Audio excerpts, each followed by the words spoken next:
Kita beralih ke informasi lainnya, Saudara. KPK memeriksa anak pejabat pajak Rafael Alun Trisambodo yang menjadi tersangka kasus penganiayaan David Mario Dandi. Mario diperiksa sebagai saksi dugaan gratifikasi dan pencucian uang Rafael Alun.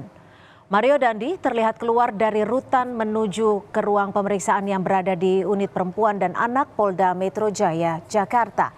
Sebelum menjalani pemeriksaan, Mario terlihat mengenakan kemeja putih, celana hitam dengan baju tahanan warna oranye. Mario mengaku tak mengetahui kasus yang saat ini tengah menjerat ayahnya. Ayah Mas di KPK soal TPPU sama gratifikasi. Udah ketemu ayahnya belum, Mas? Saya nggak tahu apa-apa, Mas. Saya kan nggak pegang HP. Saya Nggak pegang HP. Tapi belum ada ketemu sama ayahnya, Mas? Ini aja dari ini itu saya nggak tahu.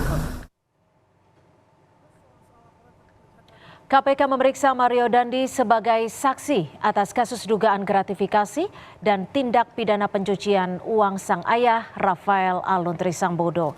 Sebelumnya, KPK menetapkan Rafael Alun sebagai tersangka atas kasus dugaan tindak pidana pencucian uang. Selain memeriksa Mario Dandi, KPK juga memeriksa 4 orang lainnya. Dan satu di antaranya adalah saksi atas nama Mario Dandi Satrio yang dilakukan pemeriksaan di Polda Metro Jaya, Jakarta. Adapun mengenai materi pemeriksaan, tentu kami nanti akan sampaikan lebih lanjut setelah memastikan tim penyidik KPK telah memeriksa terhadap para saksi dimaksud. Mario Dandi merupakan tersangka penganiayaan David Ozora, masih belum menjalani sidang. Kasipenkum Kejati DKI Ade Sofyansyah bilang berkas Mario Dandi masih diteliti. Kejaksaan Tinggi DKI Jakarta punya waktu beberapa hari ke depan untuk masuk pada kesimpulan. Mario Dandi terjerat dalam kasus penganiayaan korban David Ozora pada Februari 2023 di kawasan Pesanggerahan, Jakarta Selatan. Akibat perbuatan Mario, korban David menjalani perawatan lama di rumah sakit.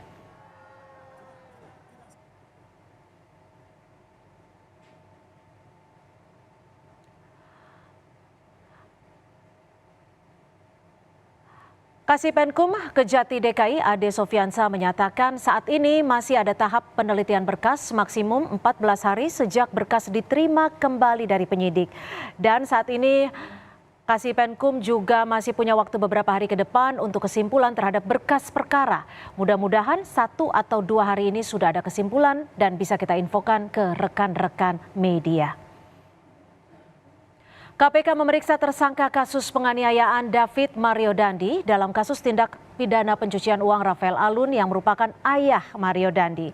Lalu apa yang ingin digali penyidik KPK dari pemeriksaan Mario Dandi, anak Rafael Alun? Kita tanyakan kepada pakar hukum tindak pidana pencucian uang dan juga Ketua Umum Masyarakat Hukum Pidana dan Kriminolog Indonesia, Ibu Yenti Garnasih. Selamat sore Ibu Yenti, terima kasih sudah bergabung bersama kami di Kompas Petang. Selamat sore, Mbak. Iya, Bu Yenti, kalau dilihat dari konstruksi kasus ini, tindak pidana pencucian uang, apa sebenarnya yang bisa digali dari Mario Dandi terhadap perbuatan ayahnya? Ya, ini posisi penting ya, kata kuncinya pencucian uang adalah dari gratifikasi yang sedang didalami itu uangnya kemana saja. Ini penting sekali. Jadi ini penting ya, kemana saja kalau yang bersangkutan dipanggil sebagai saksi adalah karena kemungkinan ya ada aliran atau bahkan mungkin misalnya yang bersangkutan pada waktu misalnya beli mobil misalnya atau beli apa, mungkin yang bersangkutan yang membayarkan itu bisa jadi, meskipun itu cash juga bisa. Jadi memang pihak-pihak ketiga atau yang paling penting adalah bahwa para keluarga-keluarga atau orang-orang terdekat yang menerima hasil menerima uang dari Pak Rafael itu. Nah, itu nanti akan kita lihat mereka menerima berapa, bagaimana, apakah ditransferkan atau bagaimana, dan yang perlu didalami adalah bagaimana sikap batin si penerima ini, atau kalau misalnya dia membayarkan, apakah dia patut curiga, apakah dia patut heran, loh ayah saya sebagai apa, beli sekian banyak, ya, punya ini, punya itu gitu ya, dan dia pendidikannya juga cukup, ya menurut saya bisa. Karena memang yang paling penting adalah di pasal 5 itu ya, siapapun yang menerima aliran dana termasuk istri dan anak. Itu penting sekali karena apa? Kita akan mencari aliran Hmm, dana masyarakat tuh kemana? Kepada siapapun, meskipun ya, itu istri dan anaknya. Demikian, Mbak. Itu nanti pasal 5. Pasal oke. 5 UU TPPU, kemungkinannya ke sana. Oke, Bu Yenti, tapi dalam kasus ini anak dan istri nanti pembuktiannya akan seperti apa? Karena kita tahu kalau keluarga dalam hal ini adalah keluarga inti bukanlah hal yang wajar untuk memberikan pembiayaan ataupun nafkah. Iya, dalam hal penerimaan itu kan penerimaan TPPU adalah transaksi yang tidak wajar ya. Mhm. Dalam TPPU transaksi itu memberikan juga transaksi, membagi juga transaksi. Jadi harus dipahami oleh penegak hukum mulai dari bawah sampai dengan hakim. Yang namanya transaksi dalam TPPU itu bukan harus transaksi transfer. Apapun yang namanya memberikan itu namanya transaksi. Nah, nanti eh, itu ada berapa sih yang namanya transaksi mencurigakan kan yang kita kejar. Mencurigakan itu adalah baik dari alasan pemberiannya, mungkin tadi dibahas ya, orang tua Mhm. ayahnya ngasih nggak apa-apa, iya, tapi kita lihat jumlahnya, alasannya, kenapa diberikan, dan jumlahnya berapa. Mhm. Anak atau istri itu kan sedikit banyak tahu lah, suaminya Mhm. kerja di mana, kebiasaannya bagaimana, penggajian itu, dan tidak harus tahu, patut menduga sudah cukup, bahwa nggak wajar lah bertahun-tahun nerima segini banyak, ya, itu udah cukup untuk menjerat pelaku-pelaku itu yang harusnya menurut penegak hukum, Ya, pelaku itu harusnya patut menduga bahwa dia menerima jumlah yang tidak wajar dari oke. hasil Berarti hasil nanti income. Ya, pakemnya adalah dari jumlahnya, seperti itu? ya, saya kira dari itu ya, karena ini anak ke istri ya, Mhm. suami ke istri atau suami ke bapak ke anak gitu ya. Jadi Mhm. kan, jadi apa ya yang tidak wajar itu ya, yang beralasan tidak wajar itu kan bukan hanya dari jumlah, tapi juga dari bagaimana how to know yang memberikan atau yang menerima itu pasti mereka tahu kan suami Oke.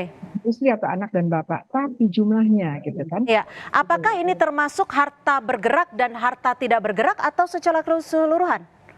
Semuanya nanti. Tapi kalau yang bersangkutan ini kan ada gratifikasi berarti kan korupsi. Kemudian dari korupsi mengalir berarti kan TPPU.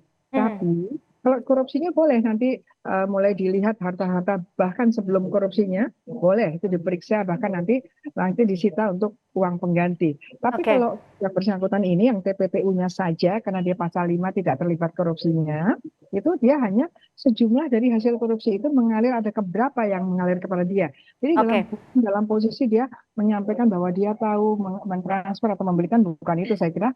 Kalau dalam TPPU yang namanya saksi, yang sekarang saksi adalah terlibat dalam penerimaan transfer atau dia ikut mengalirkan. Baik, Bu Yenti, kalau dalam hal ini terkait dengan keluarga inti, kira-kira apa yang akan ditanyakan KPK kepada Mario Dandi? Saya kira ya berangkat dari data dulu ya, data yang sudah ada ya, dugaan kuat yang dari itu, kemudian kan ada transfer mungkin ada transfer dari Pak Rafael ke rekeningnya, atau ada apa ya, penjelasan keterangan dari Pak Rafael bahwa Ya, mungkin Pak Mario Dandi itu disuruh beli ini, oke. memberikan kepada ini, kemungkinan itu nanti itu yang ditanyakan. Ya, Hmm. tapi posisi tetap berkaitan dengan harta kekayaan itu, bukan berkaitan dengan tahu nggak waktu itu rapatnya apa itu bukan, karena Oke. kemungkinan TPPU tidak di situ.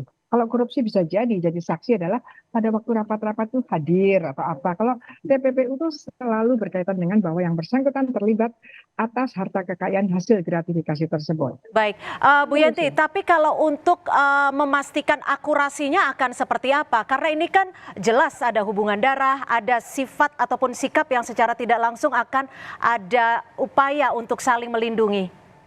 Kita kan bicaranya data-data aliran dana. Kan kita aliran dana, misalnya yang bersangkutan misalnya dibelikan rumah atau dia penguasaan yang restorannya di Jogja gitu ya, dan dia sering ke sana dan sebagainya, dan kemudian dia sendiri mungkin menerima atau dia bahkan dari ayahnya kemudian dibagikan ke teman-temannya gitu ya, karena kan itu Hmm. uang negara, tidak boleh dibagi-bagikan kemana-mana sementara negara dalam keadaan sangat butuh uang, kan nggak boleh ya seperti itu. Nanti akan ditanyakan seperti itu. Akurasinya, ya pasti akurasinya adalah ada aliran dana kepada yang bersangkutan, itu adalah dasar untuk menyita. berapa yang harus kita di mana, karena ini keluarga ya kita cari di mana. Kalau itu sudah berupa barang bergerak atau berupa properti ya kita sita itu nanti di sana, siapa tahu atas namanya, atas Oke. nama istrinya. Nah itu penting sekali. Dan ini ada satu pembelajaran ya, dengan adanya, saya sedih sebetulnya melihat Mario diperiksa itu, sedih sekali ya. Nah itu ada pembelajaran, ternyata ya korupsi itu juga merusak bagaimana parenting orang tua terhadap anak yang harus mengajari baik, malah seperti ini kejadiannya. Iya. Ini harus kita pikirkan secara sosial, secara psikologis ke sosial itu harus kita pikirkan. Karena bagaimanapun juga dia adalah akibat dari ulah ayahnya. Gitu. Baik, artinya ada kesinambungan yang memberikan efek kepada anak itu sendiri. Baik, Bu Yenti. Ke depan hati-hati istri anak jangan asal aja menerima harta kekayaan yang juga dari suami-suami. Ini pembelajaran yang paling penting, ini masyarakat harus bergerak di posisi ini. Jadi hati-hati karena mereka pun akan kena ancaman pidana maksimum 5 tahun. Baik, jadi peran penting dari keluarga inti juga sangat berpengaruh ya Bu Yenti ya. Dan artinya KPK saat ini hanya menggali informasi yang nantinya akan dikembangkan untuk memastikan apakah aliran TPPU itu mengalir juga ke keluarga inti. Terima kasih Ibu Yenti Garnasi sudah bergabung bersama kami di Kompas Petang.